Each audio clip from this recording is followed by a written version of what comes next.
भेण सां शादी कंदड़ पारसी।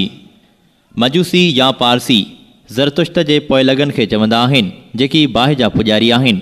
पारसी मज़हब जो बानी ज़रतुश्त मौजूदा उत्तर ईरान में 628 क़ब्ल मसीह में पैदा थियो ऐं 551 क़ब्ल मसीह में वफ़ात कयाई।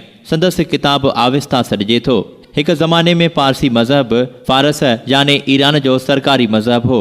जॾहिं मुसलमाननि ईरान खे फ़तह कयो 7वीं सदी ईस्वीअ में ईरान जे अक्सर पारसियुनि इस्लाम क़बूल कयो। पारसी अक्सरियत ईरान में रहिया, पर घणा पारसी ख़ानदान हिंदुस्तान लॾे आया। केतिराई पारसी ख़ानदान कोयटा, मुंबई, मालाबार ऐं कराचीअ में अची आबाद थिया। संदन दावा आहे त संदन मज़हबी अॻवान वटि आवेस्ता जो क़दीम नुस्ख़ो मौजूदु आहे, जेको संदन नबी ज़रदुश्त या ज़रतुश्त ते नाज़ुल थियो हो।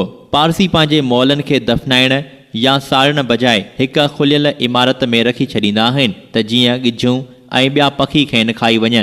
हिन ख़ासि इमारत खे दख़्मा सॾींदा आहिनि। टावर ऑफ साइलेंस दख़्मा उन्हनि शहरनि में ठहियलु आहे जिते पारसियुनि जी वॾी आबादी हुजे। जिते दख़्मा नाहे उते क़ब्रिस्तान आहिनि, जिन में मौलनि खे मजबूरीअ में दफ़न कयो वेंदो आहे। जिस्मानी सफ़ाई ऐं खुलियल हवा में रहणु पारसियुनि जे मज़हबी फ़र्ज़नि मां आहे। पाकीज़गी जी अलामत तौरु संदन मंदरनि ऐं घरनि में हर वक़्तु बाहि ॿारी वेंदी आहे, पोइ भली उहो हिकु ॾीओ छो न हुजे। पारसी मज़हब दुनिया जो वाहिद मज़हब आहे जंहिंजा पैरोकार पंहिंजी भेण सां शादीअ खे न सिर्फ़ जाइज़ सम्झनि था, पर बाबरकत बि सम्झनि था। यहूदियत वांगुरु पारसी मज़हब बि ग़ैर तब्लीगी मज़हब आहे। इहे माण्हू न त ॿियनि मज़हबनि जे माण्हुनि खे पंहिंजो मज़हब क़बूल कराइनि था ऐं न ई उन्हनि सां शादी कनि था।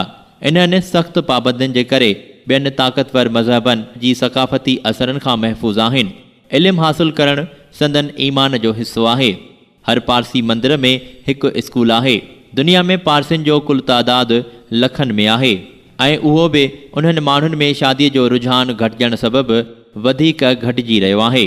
सभ खां वॾी अक्सरियत बम्बईअ ऐं उन जे आसपास रहे थी। इहे माण्हू आमतौर ते कारोबारी आहिनि ऐं समाजी भलाईअ जे सरगर्मियुनि में वॾे जोशो ख़रोश सां हिसो वठंदा आहिनि। कराची ऐं बम्बईअ में केतिराई स्कूल, इस्पतालूं ऐं लाइब्रेरियूं संदन ख़र्च सां हलंदियूं रहनि थियूं। पारसी ज़रतुश्ती मज़हब दुनिया जो क़दीम तरीन मज़हबनि मां हिकु आहे। हिक अंदाज़े मुताबिक़ दुनिया में फ़क़ति 1,40,000 पारसी रहनि था, जिन मां घणा हिंदुस्तान में रहनि था। इहे नंढे तादाद में हुजण जे बावजूदि पारसी हिंदुस्तानी मईशत में अहम किरदारु अदा करे रहिया आहिनि। मुल्क जा मुखिया सनअतकार पारसी आहिनि।